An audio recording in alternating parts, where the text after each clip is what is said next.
मित्रों, उत्तर प्रदेश के अंदर मुख्यमंत्री योगी आदित्यनाथ ने एक नई रणनीति का इस्तेमाल किया है। और वो नई रणनीति क्या है कि अभी स्वार में विधानसभा के उपचुनाव हुए थे और इस उपचुनाव में अपना दल से प्रत्याशी रहे शफीक अंसारी जीत गए। अब अपना दल से बीजेपी का गठबंधन है, इसलिए जाहिर सी बात है कि जो एक सीट है वो बीजेपी गठबंधन की बढ़ गई। और यहाँ से समाजवादी पार्टी ने अनुराधा चौहान को टिकट दिया था। तो बहुत लंबे समय के बाद स्वार विधानसभा सीट पर बीजेपी का या अपना दल का गठबंधन का कब्जा होना अपने आप में एक यूपी के लिए बहुत ही बड़ी खबर है। तो यहाँ पर देखने में यह आ रहा है कि यूपी के अंदर बीजेपी ने एक नई रणनीति शुरू की है। खासकर जो मुस्लिम बहुल इलाके हैं उनको ये लगता है कि अगर हम बीजेपी से किसी मुस्लिम को टिकट देंगे तो जो मुसलमान वोटर है वो कमल के निशान पर मुहर लगाने से हिचकिचाएगा।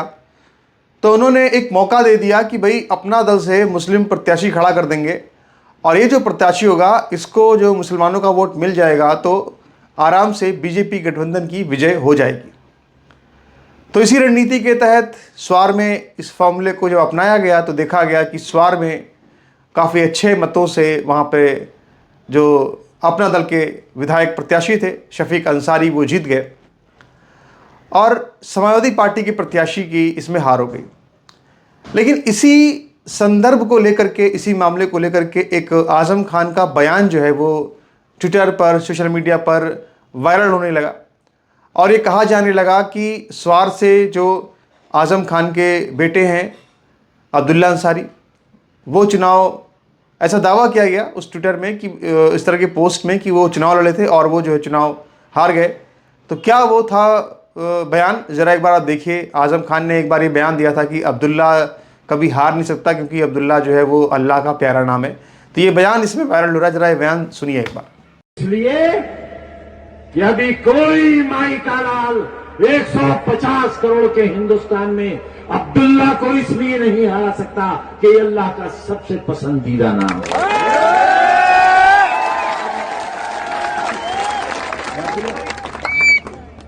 अरे मुल्क के बांटने वालों, रिश्तों को बांटने वालों, क्या पार्लियामेंट हमने हारी है? वाह वाह बहादुरों, वाह क्या मर्दानगी है। अरे ये जूते पे लगा हुआ थूक चाटा है तुमने और दूसरे पैर का थूक जूते का चाटा जब विधायकी जीती है तुम। हमारे तो हलक में थूक भी नहीं रह गया, कहां तक थूके और कहां तक। मित्रों, कर्नाटक के अंदर जो हार हुई है बीजेपी की, इसको लेकर पूरे देश से अलग अलग तरह की प्रतिक्रियाएं सामने आ रही हैं। हिमंता बिस्वा शर्मा ने भी कई दिनों तक कर्नाटक के अंदर एक कैंप किया था और वहां उन्होंने अपना चुनाव प्रचार किया था और ख़ास तौर पे उन्होंने हिंदुत्व के मुद्दे को उठाया था और गांधी परिवार को घेरने का काम किया था। लेकिन इस चुनाव में हिमंता बिस्वा शर्मा के मुद्दों को, या कहें कि हिंदुत्व के मुद्दों को उतनी विजय नहीं मिली, उतनी जीत नहीं मिली।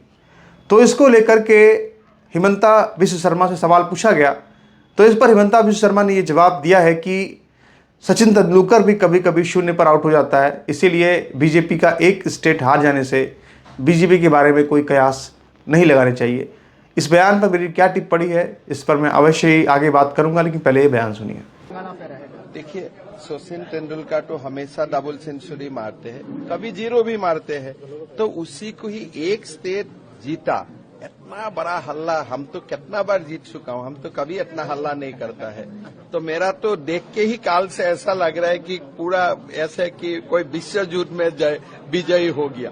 मगर कांग्रेस डंके की चोट पे बोल रही है कि किसी भी हालत में तेलंगाना में सरकार बनाएगी। देखिए, तेलंगाना में वो सरकार बनाए, टीआरएस बनाए, बीआरएस बनाए, वो अपना उनका फायदा है, लेकिन हमारा पूरा विश्वास है तेलंगाना में इस बार बीजेपी का सरकार बनेगा।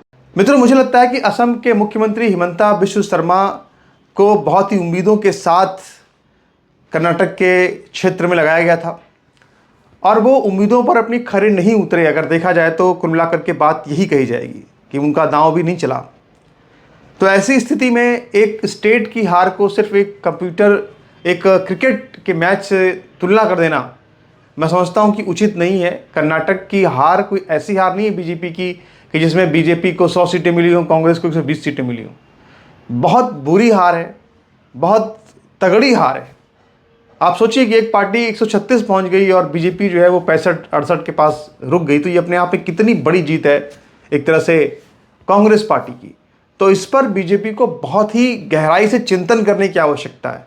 ये कोई क्रिकेट मैच नहीं है, क्योंकि अगर इस तरह के मसलों को अगर मजाक में उड़ाया जाएगा या गंभीरता से नहीं लिया जाएगा या इस पर गंभीरता नहीं दिखाई जाएगी तो इस तरह से आगे भी चुनाव में हार हो सकती है। इसीलिए इस तरह के मसलों को बहुत ही गंभीरता से लिया जाना चाहिए।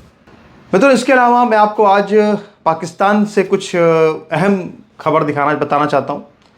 मित्रों, पाकिस्तान के अंदर इमरान खान की हालत काफ़ी ज़्यादा ख़राब चल रही है।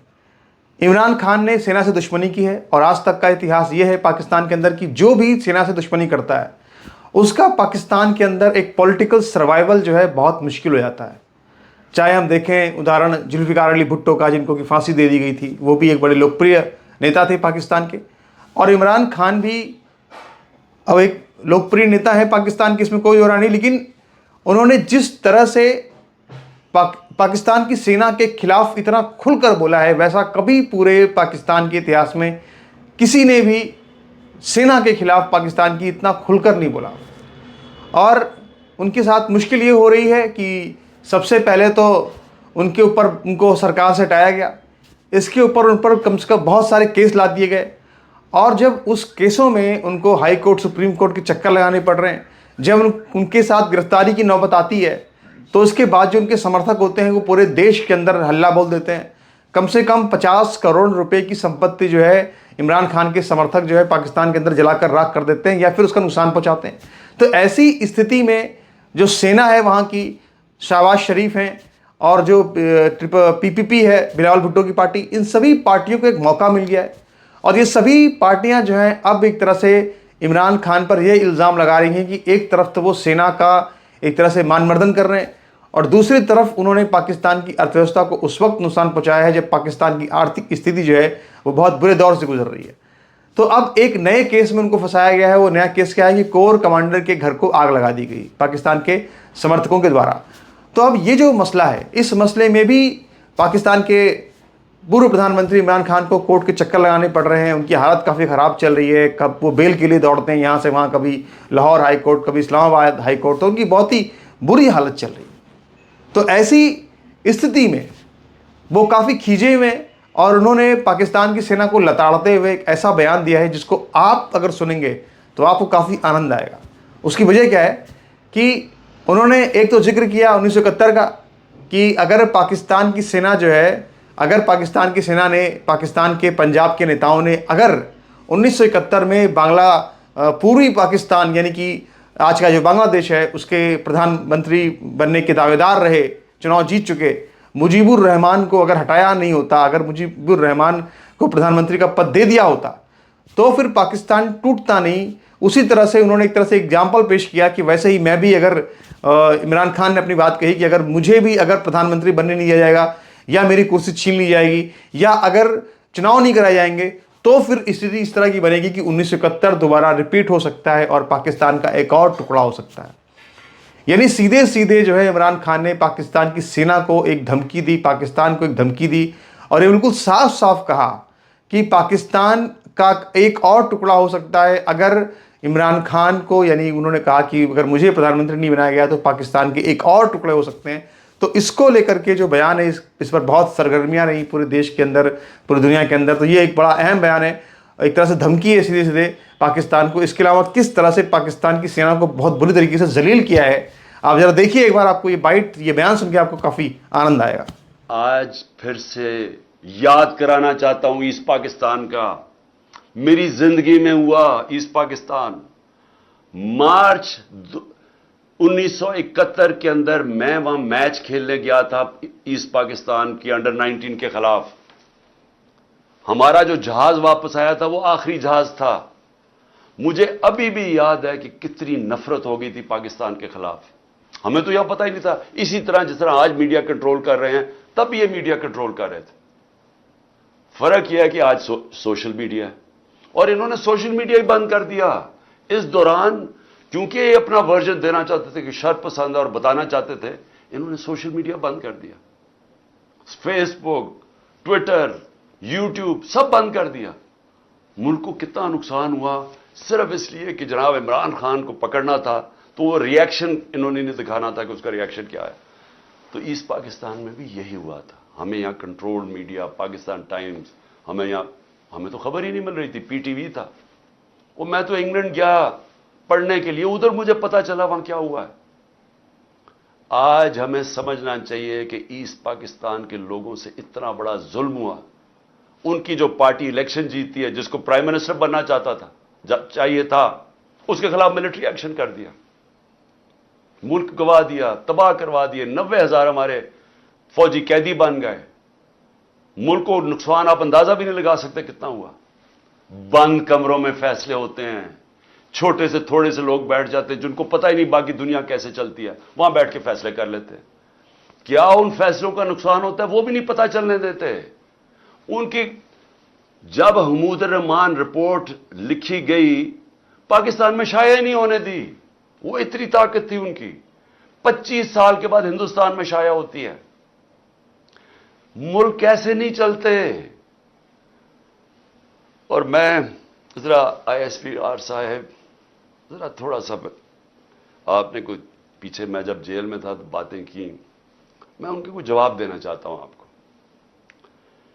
देखें, आपने ऐसी बातें की कि सबसे पहले कहा जी मैं दोगला हूं, कि मैं एक तरफ कहता हूं फौज मेरी है और दूसरी तरफ मैं उसकी तनकीद करता हूं या जो भी बुरा भला कहता हूं। आपने कहा कभी फौज को दुश्मन ने इतना नुकसान नहीं पहुंचाया जितने मैंने पहुंचाया।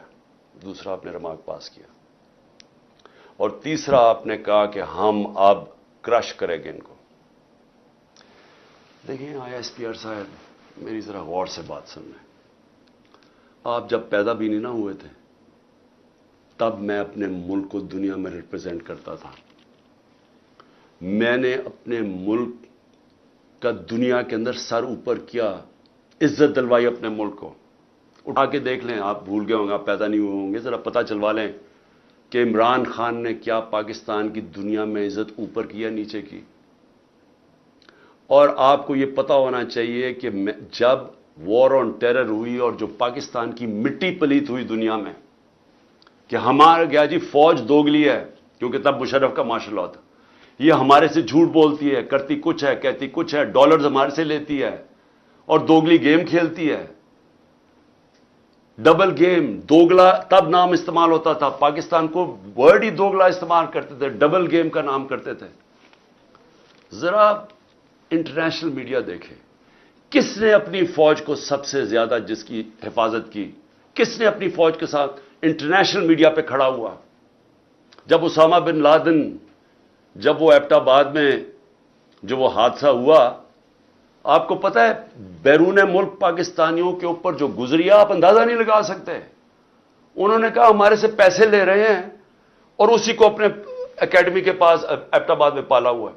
जो हमें जिल्लत मिली तब कौन बोला आपके लिए? यहां तो कोई सांप सूंघ गया था, यहां तो आर्मी चीफ के मुंह से चून ही निकल रही थी, यहां तो कोई बोलता ही नहीं था। ना प्राइम मिनिस्टर तब वो गिलानी था, ना जरदारी। 4-5 दिन सन्नाटा छाया हुआ था, वो आके मार के चले गए। हमारे मुल्क में दुनिया में जलील हुए हम। मैं बोला था, मैं सारी जगह अपनी फौज को डिफेंड किया है। मेरे 3.5 साल में देखें कि पाकिस्तान फौज का इमेज ऊपर था या नीचे था। जरा उठा के देखें, आपके सामने है वो, क्या फौज का इमेज ऊपर गया या नीचे गया? फौज को लोग पसंद करते थे। जब एक आर्मी चीफ ने मेरी कमर में तो चाकू मारा, लेकिन पाकिस्तान के बदनाम तरीन मुजरिमों को आके ऊपर बैठा दिया, तो क्या मेरी वजह से फौज को बुरा भला कहा गया या उस आदमी की वजह से जिसने, उसने क्या समझा कि लोग ये बताए ना, क्या लोग चूंटियां हैं? तो मित्रों, कैसा लगा आपको ये वीडियो? अगर आपको वीडियो पसंद आया तो वीडियो को जरूर लाइक कीजिएगा, वीडियो को जरूर शेयर कीजिएगा, इस यूट्यूब चैनल को आप सब्सक्राइब जरूर कर लीजिएगा। नमस्कार, भारत माता की जय, वंदे मातरम, जय श्री राम, हर हर महादेव, धन्यवाद।